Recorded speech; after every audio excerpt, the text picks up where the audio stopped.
اور شرط یہ ہے کہ میں آپ کو ایک تصویر دکھاؤں گا اور وہ تصویر پہ جو انسان ہے اس کو تم لوگ میرے خدمت میں لاؤ گے، اور شرط یہ ہے کہ کوئی خیانت اس میں نہ ہو۔ مبارک نے کہا کہ یہ مشکل کام ہے، ہم نہیں کر سکتے، ہم تو خود مصیبت میں ہیں، مگر میں نے ٹال لی اور میں نے اس بادشاہ کو کہا کہ میں اپنا کھویا ہوا مقام حاصل کرنے کے لیے ہر ایک شرط پورا کرنے کے لیے تیار ہوں، آپ حکم کیجئے، میں جاؤں گا اور وہ جو بھی انسان ہوگا آپ کی خدمت میں حاضر کر کے لاؤں گا۔ اس نے ایک کاغذ کا ٹکڑا نکالا اور مجھے دکھایا، اس پہ ایک عورت کی تصویر تھی جو کہ بہت ہی حسین اور نازنین تھی۔ میں نے وہ تصویر دیکھتے ہی دل میں خیال آیا کہ یہ تصویر میں اتنی خوبصورت ہے تو نہ جانے جب یہ سامنے آئے گی تو میرا کیا حال ہوگا۔ ہم نے پرستان کے بادشاہ سے اجازت چاہی اور اس جگہ سے نکل گئے۔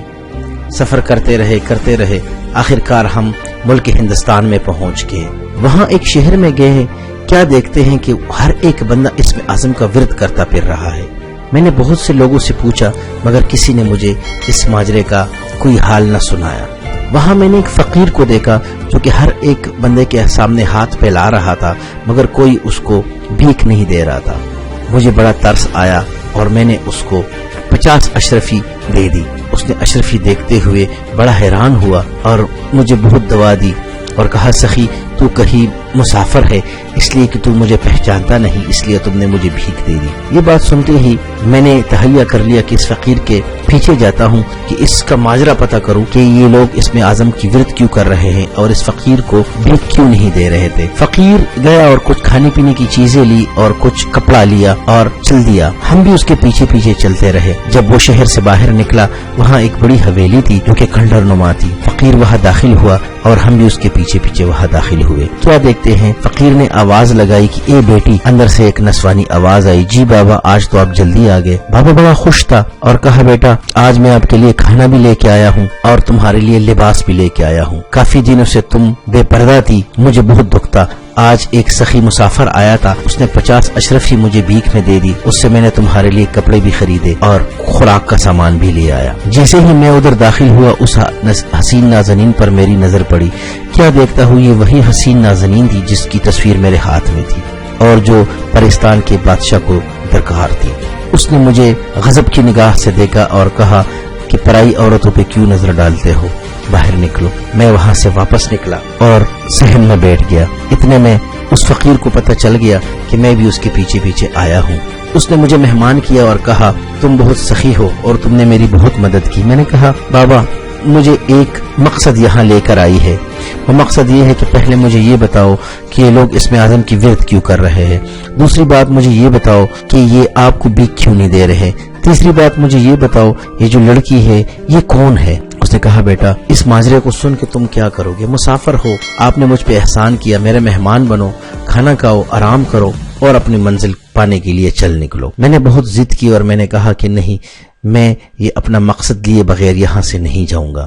آخر کار وہ بابا گویا ہوا اور اس نے مجھے کہا کہ میں اس شہر کا بہت بڑا سوداگر تھا۔ ایک دن اس شہر کے بادشاہ کا بیٹا آیا تھا اور اس نے میری یہ بیٹی جو کہ اندر ہے اس کو دیکھ لیا۔ چونکہ میری بیٹی بہت حسین نازنین تھی اس لیے وہ اس پہ عاشق ہو گیا اور بادشاہ نے میری بیٹی کا رشتہ مانگ لیا۔ میں نے خوشی خوشی وہ رشتہ قبول کیا، اپنی بیٹی سے پوچھا، اس کو بھی کوئی اعتراض نہیں تھا اور شادی ہو گئی۔ شادی کی پہلی رات یہ ماجرا ہوا، ان کے کمرے سے بہت تیز آوازیں نکلی، شور و غوغا پہ سارے لوگ ادھر پہنچ گئے۔ جب کمرے کا دروازہ کھولا گیا تو میری بیٹی بے ہوش پڑی تھی جبکہ شہزادے کا سر تن سے جدا تھا اور تڑپ رہا تھا۔ بادشاہ کو بہت غصہ آیا، وہ تلوار لیے میری بیٹی کی طرف لپکا مگر غیب سے ایک آواز آئی اور کہا گیا کہ کیا تمہارا حشر بھی اسی طرح تمہارے بیٹے کی طرح کر دے، اور بادشاہ اسی وقت واپس ہو گیا اور میری بیٹی کو میرے گھر بھیج دیا۔ اس واقعے کا مجھے بہت دکھ ہوا۔ بادشاہ نے ہم پر مختلف قسم کی پابندیاں لگا دی، میرا سارا مال حال اس نے قبضہ کر لیا اور مجھے فقیر بنا دیا۔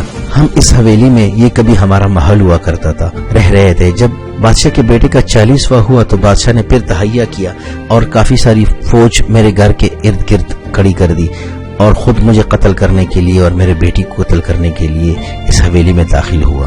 جیسے ہی اس حویلی میں داخل ہوا تو پتھروں کی بارش ہونے لگی اور ساری فوج کو اتنی پتھریں ماری گئی کہ کچھ ادھر ہی ڈھیر ہو گئے اور کچھ وہاں سے بھاگ نکلے. بادشاہ بھی ادھر سے بھاگ نکلا. بس بادشاہ نے حکم دیا کہ کوئی بندہ اس شہر کا میرے سے کوئی معاملات نہیں کرے گا, کوئی مجھے بھیک نہیں دے گا, کوئی مجھے کچھ بھی نہیں دے گا. میں نے ایک دن اپنی بیٹی سے پوچھا کہ بیٹی یہ ماجرا سناؤ کہ اس رات جب شہزادہ قتل ہوا اس رات کیا ہوا. تو میری بیٹی نے مجھے کہا کہ اس رات جب شہزادہ اپنے کمرے میں آیا تو ہمارے کمرے کا چھت میں سوراخ ہوا.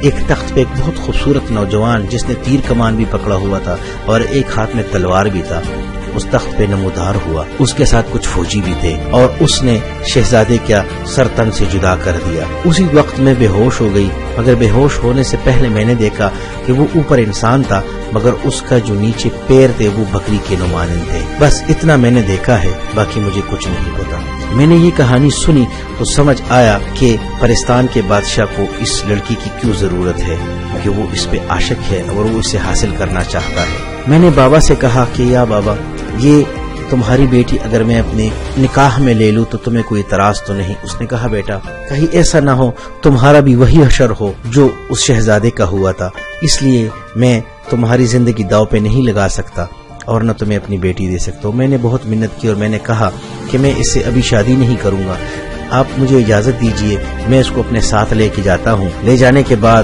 جب سارے معاملات درست ہو جائے تب میں اس کے ساتھ نکاح کروں گا. اس لڑکی سے پوچھا گیا, وہ بھی رضامند ہوئی اور بابا بھی رضامند ہو گیا. میں نے بابا کو کچھ اشرفیہ دی, اس لڑکی کو ادھر سے روانہ کیا. میں اور مبارک چاچا وہاں سے نکلے, ساتھ وہ لڑکی بھی تھی, پرستان کی طرف آ نکلے. راستے میں نے مبارک چاچا کو کہا کہ یہ لڑکی تمہیں کبھی بھی پرستان کے بادشاہ کے حوالے نہیں کروں گا. اس نے کہا کہ تمہیں یاد ہے اس نے کہا تھا کہ اگر تم نے اس میں تھوڑی سی بھی خیانت کی تو تم دونوں کا حشر بہت برا ہوگا. میں نے کہا کہ جو بھی حشر ہوگا مجھے قبول ہے, مگر یہ لڑکی ہرگز میں اس کے حوالے نہیں کروں گا. میں اس کا مقابلہ کروں گا, اس کو شکست دوں گا اور یہ نازنین اپنے نام کروں گا. جب ہم پرستان کے قریب پہنچے تو مبارک چاچا نے کچھ ایسی عجیب قسم کی خوشبو اس لڑکی کے بدن پہ مل دی کہ اس کے پاس کوئی جا نہیں سکتا تھا. جب میں نے وہ لڑکی پرستان کے بادشاہ کی خدمت میں پیش کی اور اس نے جیسے ہی وہ بدبو سونگی تو وہ غصے سے لال پیلا ہو گیا اور آسمان تک چھلانگ مار کے نیچے اترا. نیچے اتر کر اس نے مجھے ایک تپڑ مارا. میں ادھر سے گھوم گیا اور نہ جانے کس دنیا میں اس نے مجھے پہنچا دیا.